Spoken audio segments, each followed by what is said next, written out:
e kupton të Pirua, ishte burri emancipor, nuk ishte kështu pragmatist, po themi për kohën, ose tani i kanonizuar.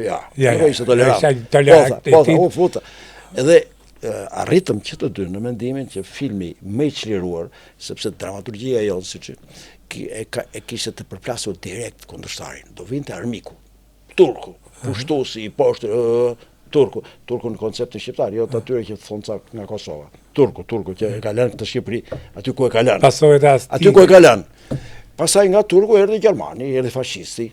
Pastaj erdhën ca armiq nga vinin nga Amerika, ca të tjerë sabotatorë të Shqipërisë. Pra gjithmonë në dramaturgjinë tonë ishte një sforco dramaturgjike, ishte një imponim që e kërkonte kohë.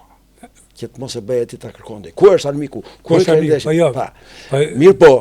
Mirë po, në këtë prodhim të bollshëm, dhe jo pak, për një vend si Shqipëria gati 300 filma, se nuk jam i saktë, po 200 janë në mirë.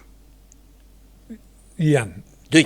A filmi që ju sa përmendë Rrugë të Bardha është një film që ka të bëjë shërbimi njeriut për njeriun dhe dashuria njeriut për njeriun. Ajo është film tipik amerikan, po ta shoh. Demalia nuk mund të bënte regjisori i mirë, shkrimtari i mirë, naivitet të budallëqes. Bënte. Viktor Gjiga i ka filmat e mirë ose shumë të mirë. Anagnosi i ka të mirë, shumë të mirë. Piro Melkani i ka të mirë, shumë të mirë. Nuk këto se nuk mund binin banalitet. Unë nuk e përjashtoj këtë që ka, se nuk më intereson kjo gjë.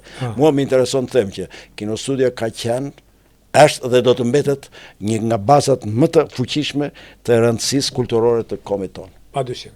Nuk kontestohet. Ata që duan ta kundërshtojnë me mua le të vinë, të më takojnë ku të duan, në salla leksioni, në kafe, ku do. Ti bind që duhet të mësoj